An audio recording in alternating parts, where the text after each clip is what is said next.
Good morning, students. Today we will start our new subject of 6th semester of BCom final year, that is Fundamentals of Insurance. This subject covers 6 chapters regarding insurance, and today we will start with our first chapter, that is Introduction to Insurance.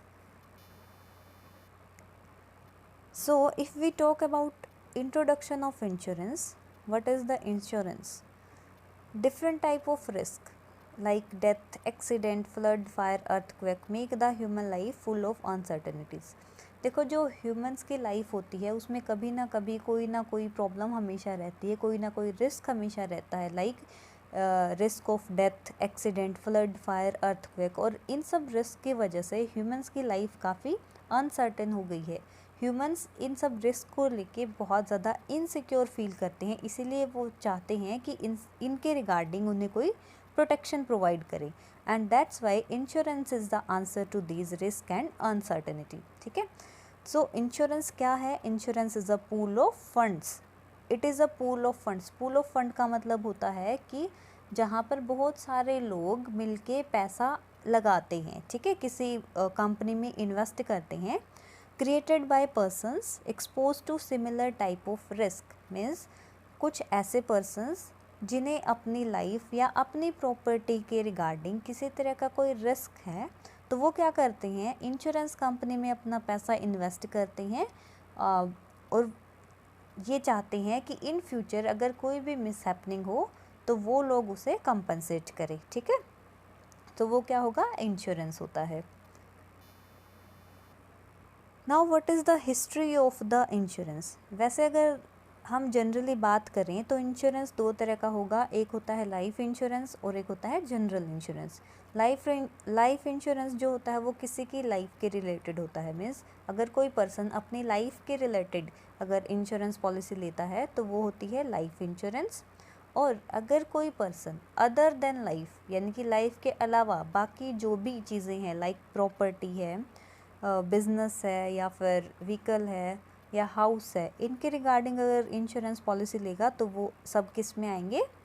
General insurance में। ठीक है, सो देखो, जो आज का जो concept है, modern concept जो है इंश्योरेंस का, वो स्टार्ट हुआ था with the establishment of East India company in 18th century. जब 18वीं शताब्दी में, 18th सेंचुरी में जब ईस्ट इंडिया कंपनी की इस्टेब्लिशमेंट हुई थी, तब से ये जो कंसेप्ट है इंश्योरेंस का वो चला आ रहा है। और पहली जो इंडिया में जो कंपनी इस्टेब्लिश हुई थी, इंडियन कंपनी जो इस्टेब्लिश हुई थी, वो कौन सी थी? ओरिएंटल लाइफ इंश्योरेंस कंपनी, जो कलकत्ता में इस्टेब्लिश हुई थी 1880 में। ठीक है, उसके बाद में जब ये 1818 में जब ओरिएंटल लाइफ इंश्योरेंस कंपनी आई, इसके बाद में बहुत सारी कंपनीज इंडिया में आई और उन्होंने अपना इंश्योरेंस का बिजनेस स्टार्ट किया, लेकिन वो आई और चली गई, मीन्स एग्जिस्टेंस में आई और उनकी एग्जिस्टेंस ख़त्म भी हो गई। क्यों हो गई? क्योंकि वो अनएथिकल बिजनेस प्रैक्टिसेस को अडॉप्ट कर रही थी। इसीलिए फिर गवर्नमेंट ने क्या डिसाइड किया कि स्टैट्यूटरी मेजर जो है वो अडॉप्ट किए गए, ताकि जो लाइफ इंश्योरेंस है इंडिया में उसको रेगुलेट किया जाए। तो 1914 में पहली बार क्या किया था? 1914 में फर्स्ट टाइम एक स्टैट्यूटरी मेजर अडॉप्ट किया, ताकि जो लाइफ बिजनेसेस हैं उनको क्या किया जाए? प्रोटेक्ट किया जाए, उनको रेगुलेट किया जाए। और फिर 1956 में क्या हुआ था?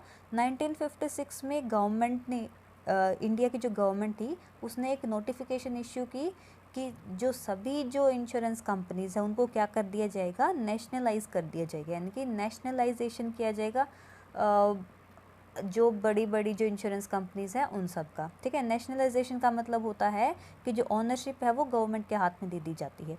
ठीक है, तो जिसकी वजह से लाइफ इंश्योरेंस कॉरपोरेशन जो है वो एग्जिस्टेंस में आई थी। इसमें क्या हुआ था कि जो 245 इंडियन और फॉरेन कंपनीज़ को, जो कि इंश्योरेंस का बिजनेस कर रही थी, 245 इंडियन और फॉरेन कंपनीज़ को मर्ज करके एक कंपनी बना दी, जिसका नाम रख दिया लाइफ इंश्योरेंस कॉरपोरेशन।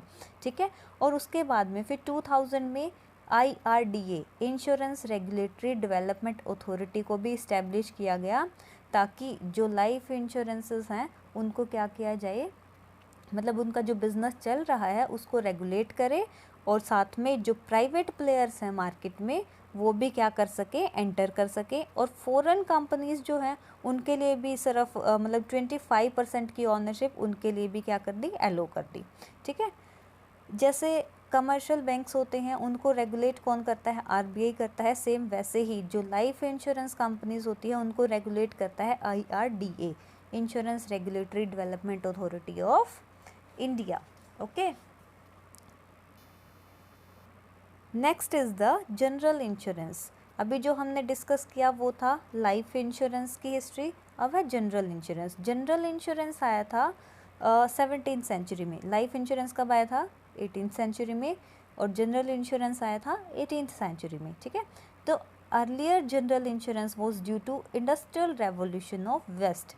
जब इंडस्ट्रियल रेवोल्यूशन की शुरुआत हुई थी उस टाइम पर जनरल इंश्योरेंस को लाया गया था। इट वो started for the marine trade losses, जो वाटरवेज के थ्रू जो भी ट्रेड हमारी चल रही थी दूसरी कंट्रीज़ के साथ, वहाँ पर जो लॉस हो रहा था उसको कवर करने के लिए जनरल इंश्योरेंस के कंसेप्ट को लाया गया था।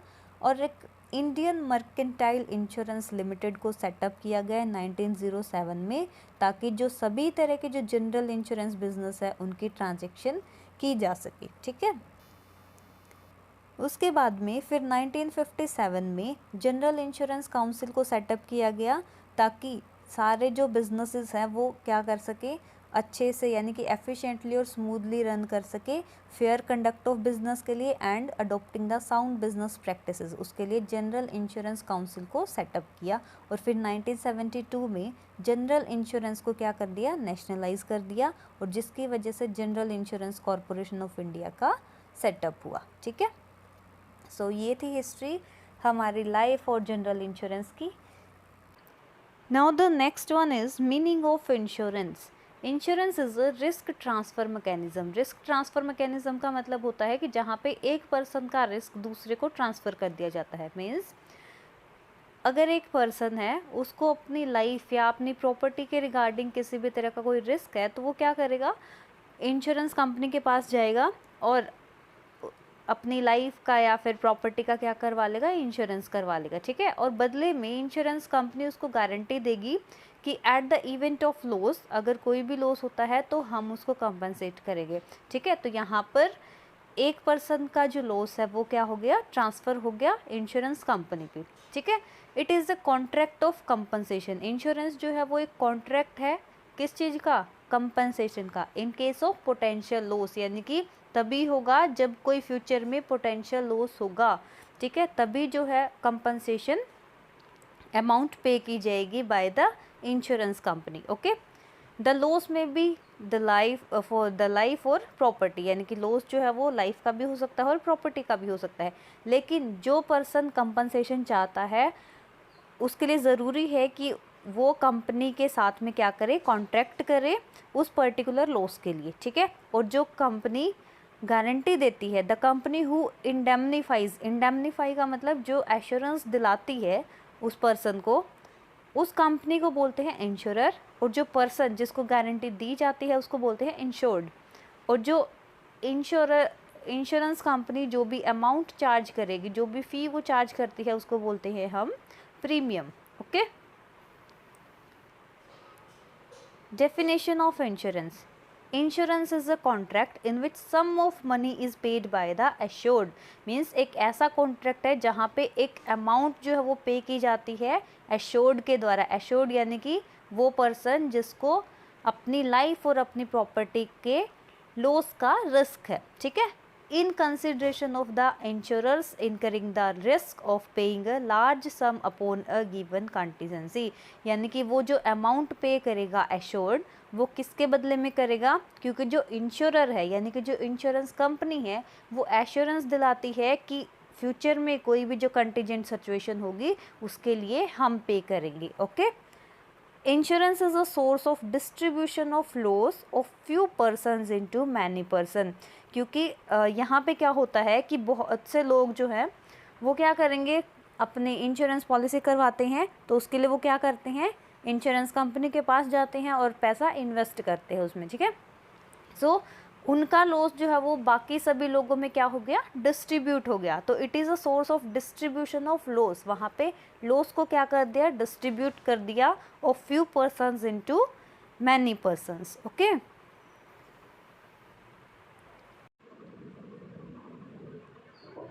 next one is the features of insurance, or we can say characteristics and natures of insurance. So first one is cooperative device. Insurance को एक कोऑपरेटिव डिवाइस की तरह ट्रीट किया जाता है, क्योंकि यहाँ पे क्या होता है, एक पर्सन का लॉस सभी लोगों में क्या हो जाता है, डिस्ट्रीब्यूट हो जाता है। ठीक है, सभी पर्सन मिल के उस लॉस को क्या करते हैं, शेयर करते हैं। So it is a cooperative device. Next is the transfer of risk. अभी हमने पढ़ा कि जो इंश्योरेंस है वो क्या है, एक रिस्क ट्रांसफ़र मैकेनिज़्म है, जहाँ पे इंश्योर्ड पर्सन क्या करता है, अपना रिस्क इंश्योरर को ट्रांसफ़र कर देता है। ठीक है,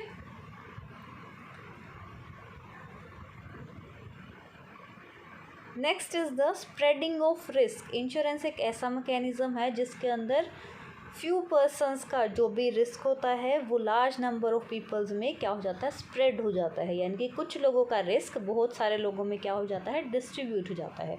ठीक है, लार्ज नंबर ऑफ पर्सन, किसी भी कंपनी की, कोई भी जो कंपनी है, इंश्योरेंस कंपनी है, उसकी सक्सेस और फेलियर किस पे डिपेंड करती है, उसके नंबर ऑफ पीपल, यानी कि जितने ज़्यादा क्लाइंट्स होंगे उसी के अकॉर्डिंग कंपनी क्या करेगी, ग्रो करेगी। और if the number is large the company will be able to spread the loss of risk over the large number of person. अगर नंबर लार्ज होगा लोगों का, the company will be able to spread the loss of risk. उसके according company क्या कर सकती है, risk को और ज़्यादा स्प्रेड कर सकती है among the large number of peoples. ठीक है, और इसी के अकॉर्डिंग फिर वो क्या कर सकती है, काफ़ी ह्यूज प्रॉफिट्स अर्न कर सकती है। ठीक है, next is the risk evaluation. जब एक प्लान लॉन्च किया जाता है तो कंपनी डिसाइड करती है उसकी अमाउंट ऑफ प्रीमियम की, कितना जो वो प्रीमियम है चार्ज करेगी। तो प्रीमियम जो है वो डिपेंड होता है वॉल्यूम ऑफ रिस्क पे, कि जितना ज़्यादा रिस्क होगा प्रीमियम भी उसके अकॉर्डिंग ज़्यादा ही होगा। ठीक है, next is the premium. Premium क्या होता है, हमने पहले भी डिस्कस किया था। The person who is going to be insured has to pay an amount for the coverage of an unforeseen risk, that amount is known as premium. यानी कि जो पर्सन इंश्योरेंस करवाने जा रहा है, इंश्योरेंस पॉलिसी ले रहा है, उसको एक amount as in the form of fee insurance company को पे करनी होती है, जिसको हम प्रीमियम बोलते हैं। ठीक है, next insurance is a service. Insurance क्या है, एक सर्विस है, क्योंकि यहाँ पर कुछ भी टेंजिबल जो चीज़ है, टेंजिबल आइटम प्रोड्यूस नहीं होती है, क्योंकि इंश्योरेंस क्या है, is a intangible service. Okay, intangible item है, इसीलिए इंश्योरेंस क्या है, एक सर्विस है। Okay, next, insurance is not a gamble. Insurance और गैम्बलिंग वैसे क्या है, दोनों सेम कंसिडर किए जाते हैं, बट लिटरली ये दोनों क्या होते हैं, अलग अलग होते हैं। क्योंकि गैम्बलिंग जो है वो एक इलीगल एक्टिविटी है, लेकिन जो इंश्योरेंस है वो एक लीगल एक्टिविटी है।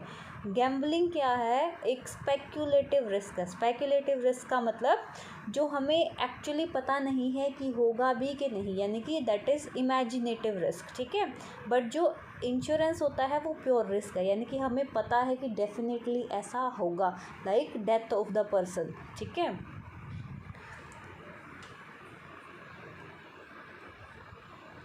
Next is insurance is not charity. Insurance कोई चैरिटी नहीं है, क्योंकि consideration is the main point of difference between charity and insurance.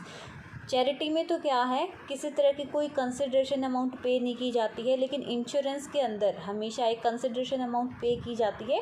So charity is given without consideration, but insurance is provided in consideration of premium. यानी कि insurance company तभी जो है आपको एश्योरेंस देगी, तभी जो है आपके लॉस को फ्यूचर में कवर करेगी, जब आप उसको प्रीमियम पे करेंगे। Okay, and next is contract of indemnity.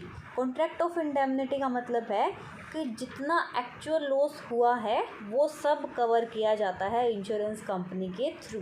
ठीक है, it means the person will be fully indemnified, यानी कि जितना उसका लॉस हुआ है वो कम्प्लीटली क्या करेगी, इंश्योरेंस कंपनी कवर करती है, ठीक है। Next is utmost good faith, यानी कि जब दोनों parties, one is the insurer and the second is the insured, जब दोनों क्या करते हैं अपनी फुल जो भी मटेरियल फैक्ट्स हैं उन सबको जब कम्प्लीटली डिस्क्लोज़ करेंगे तभी जो है इंश्योरेंस कॉन्ट्रैक्ट हो सकता है, अदरवाइज़ नहीं, क्योंकि उसी के बेस पे जो है ये डिसाइड होता है कि रिस्क कितना है और मतलब इसको एक्सेप्ट करना चाहिए या नहीं करना चाहिए, और प्रीमियम कितना होगा, हाई होगा कि लो होगा, ठीक है। And insurance contract is a type of general contract, insurance contract जो है वो एक जनरल टाइप का कॉन्ट्रैक्ट है, मीन्स जो इंडियन कॉन्ट्रैक्ट एक्ट है 1872 उसमें टाइप्स ऑफ कॉन्ट्रैक्ट्स दिए गए हैं। सो जो अपना इंश्योरेंस कॉन्ट्रैक्ट है वो जनरल कॉन्ट्रैक्ट में कवर होता है, ठीक है। जनरल कॉन्ट्रैक्ट की जो फीचर्स होती हैं वो क्या होती है, like an agreement having free consent of parties, lawful consideration and lawful object, और ये तीनों ही जो कंडीशंस है वो इंश्योरेंस कॉन्ट्रैक्ट में भी अप्लाई होती हैं, ओके, इसीलिए ये जनरल कॉन्ट्रैक्ट है। Now, what are the principles of insurance? First principle is principle of insurable interest. Insurable interest का मतलब है a person is regarded as having an insurable interest in something when the loss or damage to the item concerned would cause that person to suffer a financial loss or other kind of loss. यानी कि insurable interest तभी consider किया जाएगा जब जो policy holder है उसने उस लॉस को डायरेक्टली सफ़र किया हो, यानी कि जो पॉलिसी होल्डर है उसने कोई भी जो लॉस है उस जिसके लिए उसने क्लेम किया है उससे वो डायरेक्टली रिलेटेड होना चाहिए, ठीक है। मीन्स अगर वो डायरेक्टली रिलेटेड नहीं है उस लॉस से तो उसे कोई भी इंश्योरेंस क्लेम नहीं मिलेगा, ठीक है।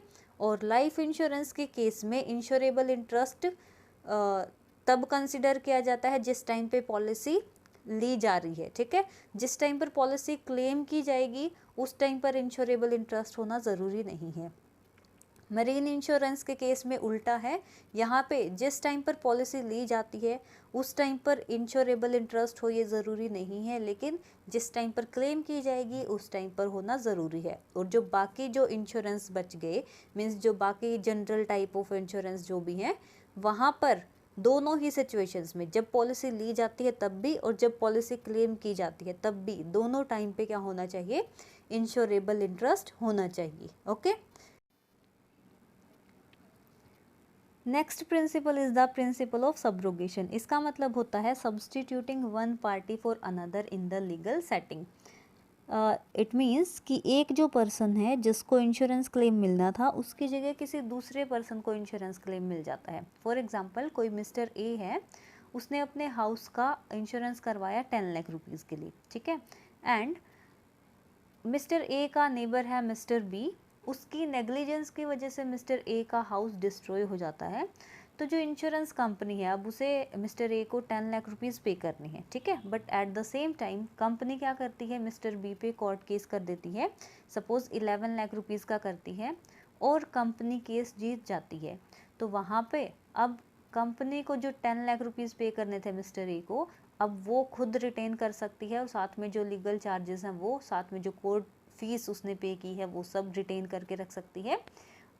उसके बाद जो बैलेंस बचेगा वो मिस्टर ए को पे कर देगी, ठीक है। सो यहाँ पे क्या हुआ, मिस्टर ए की जगह पे क्लेम किसको मिल गया, इंश्योरेंस कंपनी को, ठीक है। So this is the principle of subrogation.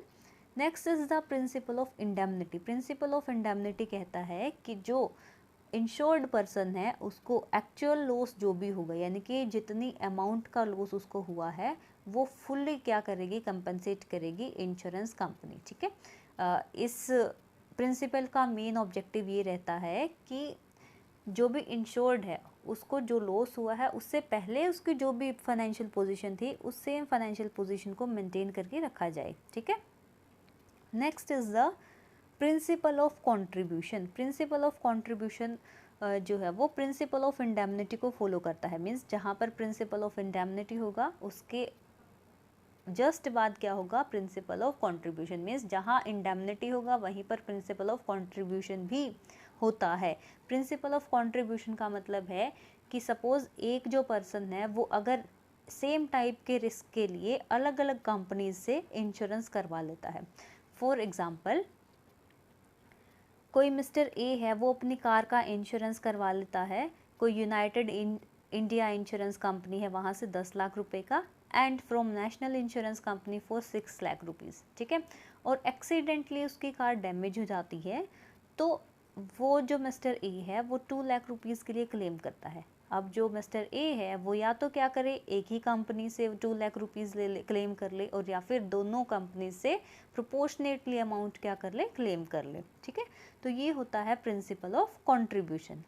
Next is the principle of utmost good faith. इसका मतलब होता है कि दोनों जो पार्टीज़ हैं, जो भी इंश्योरेंस कॉन्ट्रैक्ट करने वाली है, इंश्योर्ड एंड द इंश्योरर, दोनों को अपने जो मटेरियल फैक्ट्स हैं उन सबको डिस्क्लोज करना चाहिए, ठीक है। तभी जो है इंश्योरेंस कॉन्ट्रैक्ट वैलिड होता है, ठीक है।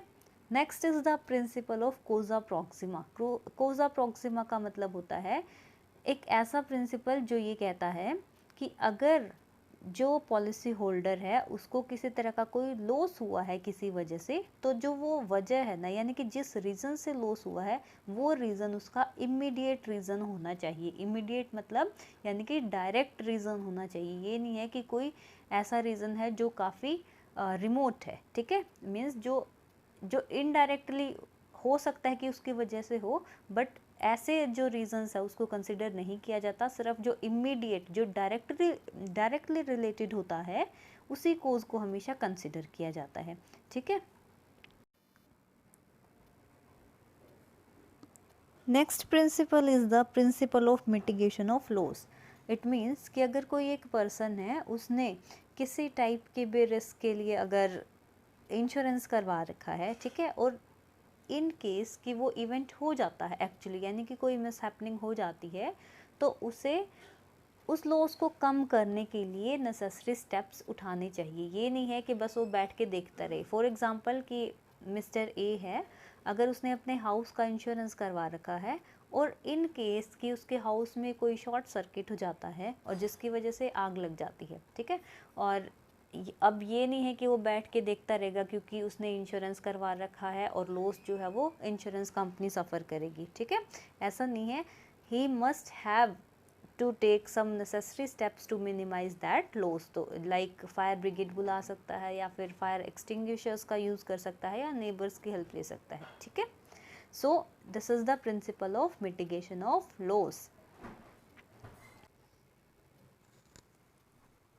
Next topic is the objectives of the insurance, और we can say need, importance and purpose. कि इंश्योरेंस की ज़रूरत क्यों पड़ती है, क्या उसके ऑब्जेक्टिव्स हैं, क्या उसकी इम्पोर्टेंस है।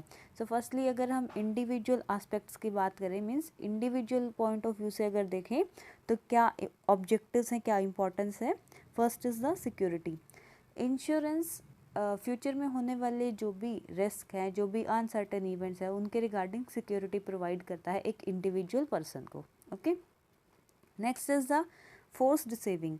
आपने इनकम टैक्स के अंदर पढ़ा भी होगा कि इनकम टैक्स में क्या है, एटीसी की जो डिडक्शंस है वहाँ पे स्पेसिफिकली मेंशन है कि लाइफ इंश्योरेंस प्रीमियम के रिगार्डिंग क्या है, वहाँ पे डिडक्शंस मिलती हैं, ठीक है। सो इसलिए भी कि मतलब लोग टैक्स से बचने के लिए, टैक्स सेविंग के लिए भी क्या करते हैं, इंश्योरेंस में इन्वेस्ट कर देते हैं, ठीक है।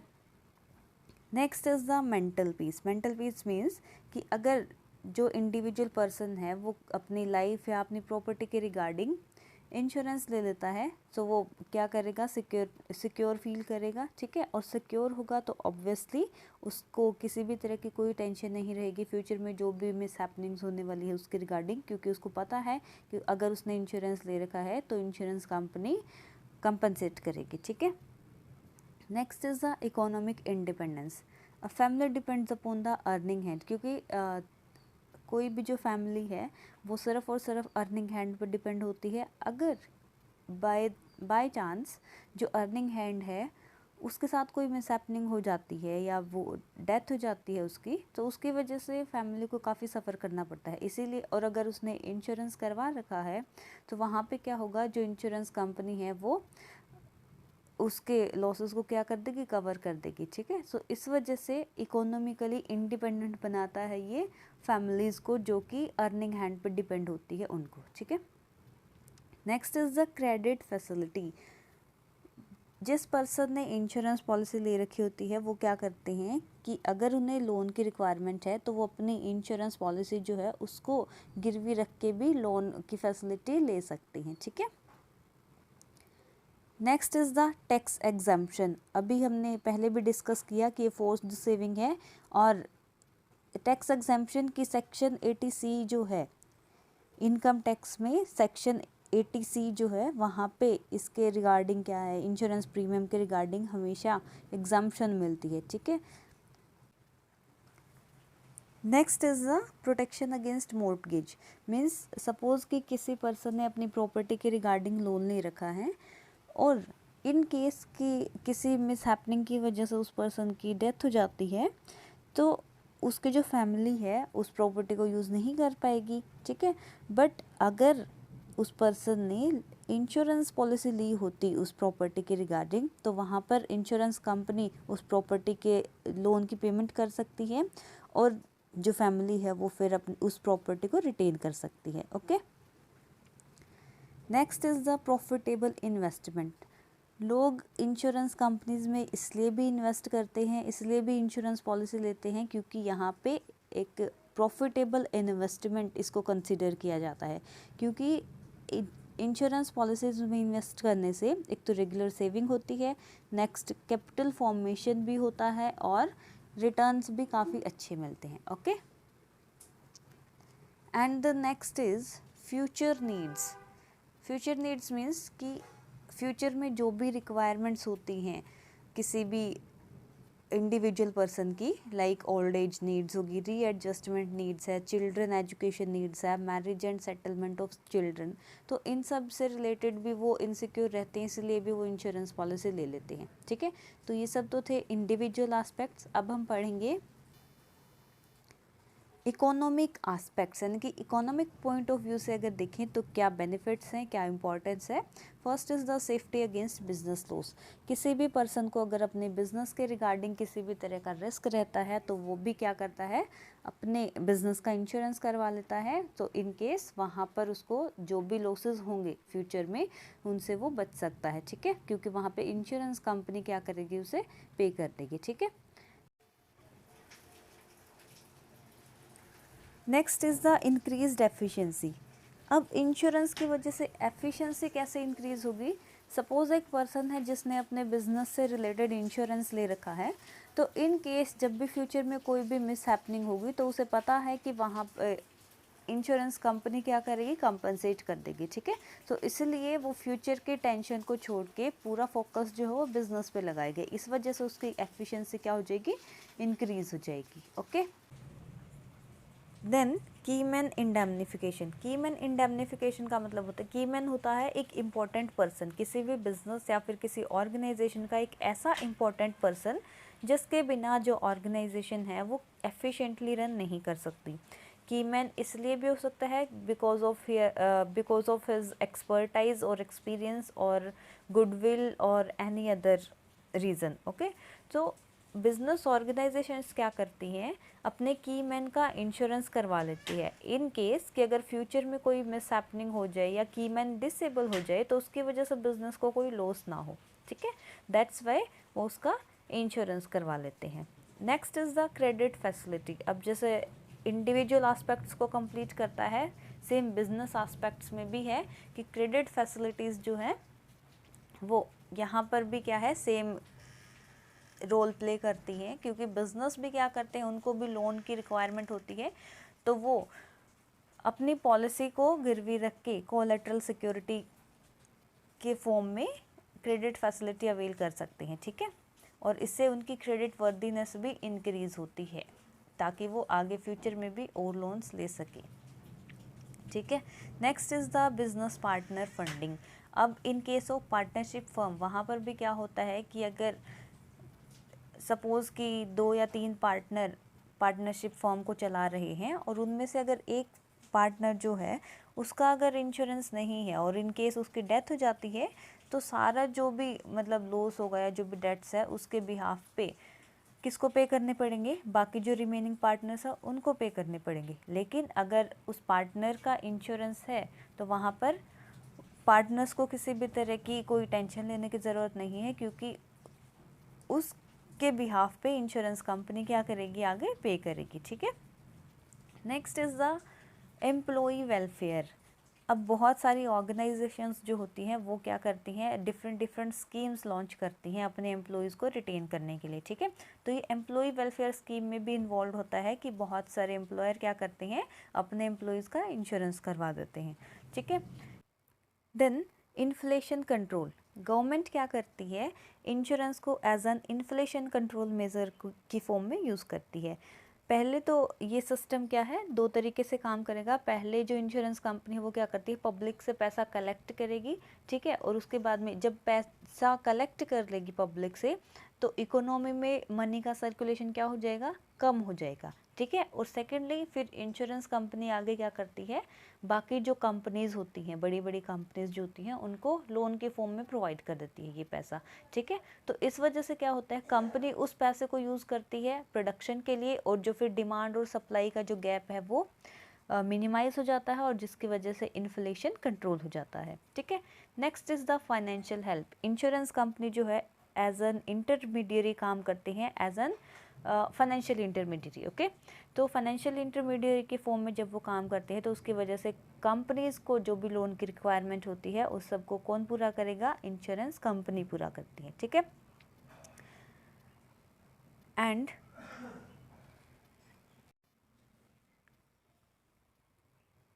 Next is the social aspects. Means society के पॉइंट ऑफ व्यू से अगर देखें तो क्या बेनिफिट्स होते हैं इंश्योरेंस के। First one is employment opportunity.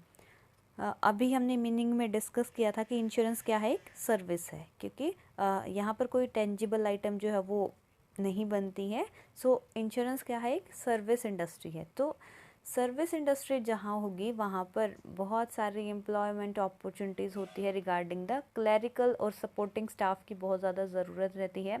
Deputy manager, development officers, agents, तो इसकी फॉर्म में क्या है, काफ़ी एम्प्लॉयमेंट अपॉर्चुनिटीज़ जनरेट होती हैं। ठीक है।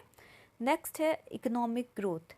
इंश्योरेंस इंडस्ट्री जो है वो इकोनॉमिक ग्रोथ को भी प्रमोट करती है। जैसे क्योंकि इंश्योरेंस कंपनीज जो है वो एज अ फाइनेंशियल इंटरमीडियरी की फॉर्म में काम करती हैं, लिक्विडिटी क्रिएट करने का काम करती है और सेविंग्स को मोबिलाइज करती है, तो इस तरीके से इकोनॉमिक ग्रोथ में हेल्प करती हैं। Next importance is the standard of living. Insurance company standard of living को मेंटेन करने में हेल्प करती है, like level of wealth, comfort, material goods, necessities available to a certain socio economic class. ये सारे क्या होते हैं, स्टैंडर्ड ऑफ लिविंग। इसके अलावा कुछ और भी पैरामीटर्स हैं, like health care, education, safety, climate, life after retirement. और इंश्योरेंस पॉलिसीज़ इन सब को अचीव करने में हेल्प करता है। Okay. Next is the social security. In case अगर किसी कंट्री की गवर्नमेंट उनके सिटीजन्स को कोई बेनिफिट्स प्रोवाइड नहीं करती है रिगार्डिंग हेल्थ हैज़र्ड्स और ओल्ड एज पेंशन, तो वहाँ के जो सिटीज़न हैं वो क्या करते हैं, अपनी इंश्योरेंस पॉलिसी करवा लेते हैं ताकि वो सोशली सिक्योर फील करे। ठीक है। Next is social wealth.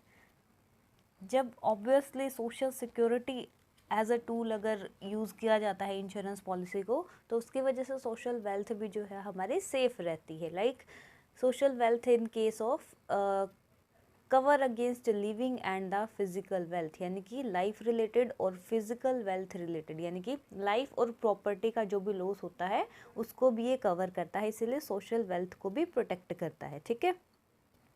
Next is loss reduction. Insurance क्या है, अभी हमने पहले भी पढ़ा था कि एक रिस्क ट्रांसफ़र मैकेनिज्म है जिसमें एक पर्सन का लॉस बहुत सारे लोगों के थ्रू क्या किया जाता है, शेयर किया जाता है। मीन्स वो बहुत सारे लोगों में स्प्रेड हो जाता है, तो यहाँ पे लॉस क्या हो जाएगा, रिड्यूस हो जाता है। ठीक है। Now national aspects, first is the capital formation. Capital formation कैसे? मनी कलेक्ट की जाती है इंश्योरेंस प्रीमियम की फॉर्म में बाय द इंश्योरेंस कंपनीज, ठीक है। यानी कि इंश्योरेंस कंपनी क्या करेगी, सबसे पहले पब्लिक से पैसा कलेक्ट करेगी और फिर उनको सिक्योरिटीज़ में इन्वेस्ट कर देती है, ठीक है। बड़ी बड़ी जो कंपनीज होती हैं उनकी जो सिक्योरिटीज़ हैं उसमें इन्वेस्ट कर देगी, तो इस वजह से क्या है, कैपिटल फॉर्मेशन होता है कंट्री में, ठीक है। नेक्स्ट है फॉरेन एक्सचेंज। गवर्नमेंट ने एफडीआई में, मीन्स गवर्नमेंट ने 100% एफडीआई एलो किया है in the insurance sector. Means अगर कोई भी फॉरेन की कंट्री इंडिया में आके इन्वेस्ट करती है इन द इंश्योरेंस सेक्टर, तो उसकी वजह से क्या होगा, हमें फॉरेन एक्सचेंज रिजर्व्स ज़्यादा मिलेंगे, तो हमारा जो फॉरेन एक्सचेंज रिजर्व है वो क्या हो जाएगा, बढ़ जाएगा, ठीक है। Next is the economic development. Economic development भी होता है क्योंकि इकोनॉमिक ग्रोथ होगी तो इकोनॉमिक ग्रोथ के साथ साथ इकोनॉमिक डेवलपमेंट भी होता है। इंश्योरेंस कंपनीज फाइनेंशियल इंटरमीडियरीज की फॉर्म में काम करती हैं, उसके वजह से वो कंपनीज को भी और साथ में इंडस्ट्रीज़, एग्रीकल्चर, हाउस होल्ड्स, इन सब को फाइनेंशियल नीड्स को पूरा करके देती है, ठीक है। सो इस वजह से लोगों की जो सेविंग्स पैटर्न है उसमें चेंज होता है, ठीक है, इन्वेस्टमेंट पैटर्न में चेंज होता है, तो इस वजह से इकोनॉमिक डेवलपमेंट भी होता है। Next is the national savings. National saving कैसे कि यहाँ पर जो इंश्योरेंस कंपनीज है वो क्या काम करती है, डोमेस्टिक सेविंग्स को चेंज कर रही है, मोबिलाइज करती है इनटू द डोमेस्टिक इन्वेस्टमेंट। और जहाँ पर डोमेस्टिक इन्वेस्टमेंट होती है वहाँ पे कंट्री, मीन्स जो कंट्री ज़्यादा सेव करती है वो कंट्री ज़्यादा फास्ट ग्रो करती है, ठीक है। So it helps in the national saving also. And money market development. Money market का भी डेवलपमेंट होता है क्योंकि जो मनी मार्केट में जो भी डीलर्स होते हैं वो या तो क्या करते हैं, बोरो करते हैं और या फिर लेंड करते हैं, और इंश्योरेंस कंपनी पब्लिक से पैसा कलेक्ट करके इन मनी मार्केट्स में इन्वेस्ट कर देती है, तो मनी मार्केट का भी क्या होता है, डेवलपमेंट होता है, ठीक है। So these are the national aspects of the insurance. अब इसके आगे का जो टॉपिक है वो हम करेंगे नेक्स्ट वीडियो में, तब तक के लिए इसको देखो और अगर कोई डाउट है तो आप मुझसे पूछ सकते हैं, ठीक है। Thank you.